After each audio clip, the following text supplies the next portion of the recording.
This project had its genesis in an Australian Research Council grant in which the client was a partner. The focus of this grant was on age-friendly cities and the design of dwellings for people living with a disability. It's very rare for an academic research project to result so directly in a built outcome. However, this was the aim from the start. And after the grant was complete, HCA was successful in obtaining innovation funding from the state government towards construction costs. It's in a growth zone, 500 metres from the shops and station, on a quarter-acre block of 20 by 50 metres. In that sense, it represents a typical infill development scenario for the middle suburbs. These suburbs make up about half of our city and come with a long understood need for viable models of quality living at higher densities and with more diverse dwelling types. The brief for this project was for a small community of housing that could be suited to anyone. The concept was that it could easily house elderly and vulnerable tenants, but not be officially designated or understood as aged care accommodation. The key concept was that of dignity enabling environments, where people have agency, choice, and individuality, even if they're living on reduced budgets or having to spend large amounts of time being looked after at home. There were 4 main areas of innovation that HCA were keen to prototype. Each is essential to this design, but also has potential application to future projects. Landscape and greening were critical from the outset. On a site with no trees at all, the building volume and position was determined by maximising deep root zones and space for trees. The amenity of the apartments will be enhanced by canopy, establishing a microclimate around the building over time. The driveway is permeable and surface runoff is directed through gaps in the curb to water boundary planting. Terraces and window boxes are seen as places for tenants to make their own green spaces. Our research reinforced the importance of activities such as gardening and cooking as part of gaining and maintaining independence when living with a disability. Infrastructure is provided in public and private areas to suggest and encourage growing. And 9 months after completion, the plants are already noticeably taller. The stair and lift lobby are crucial elements that provide the character of this new type. They are understood as social meeting places and able to be personalised, given only 2 dwellings per floor. Extra space is provided for leaving spare wheelchairs and so on. The lobby is minimal, but high amenity, naturally ventilated. And due to only 3 levels being directly connected, the stair does not require fire or smoke separation, encouraging its use. Each lobby has bifold windscreens and seating. Timber linings add warmth to dwelling entry areas. The open stair with load-bearing core-filled blockwork construction.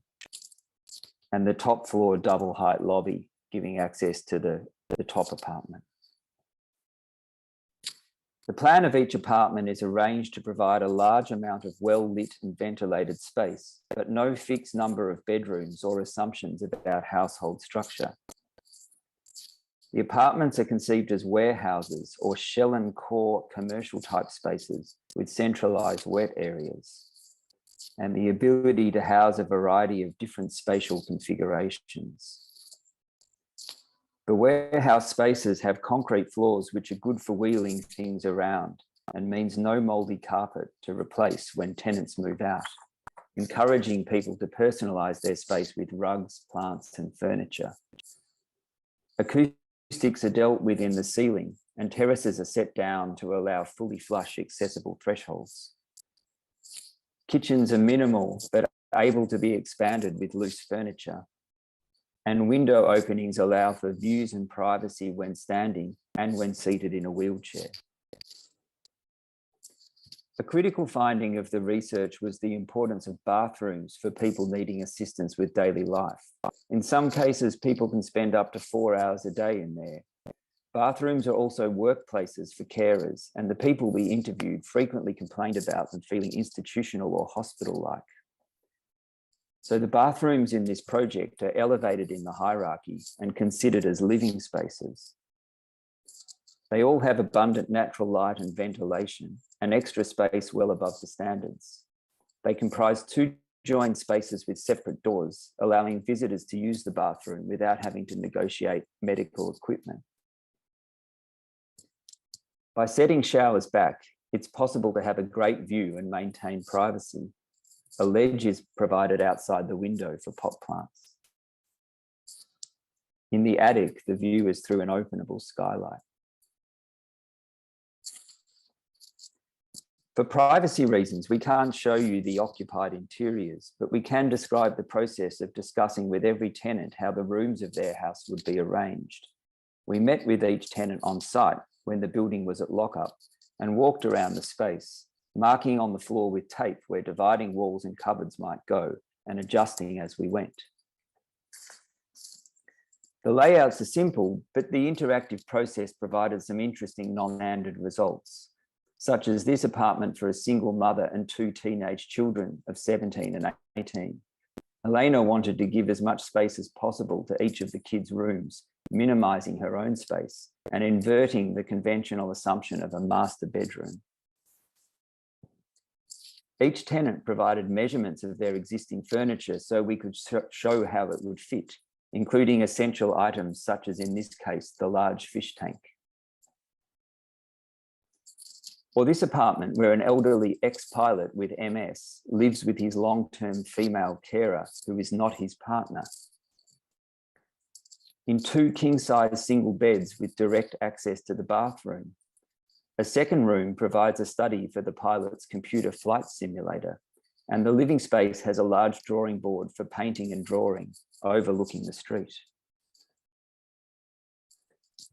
Even though it's a large volume, the building has inbuilt potential for porosity and engagement on all sides.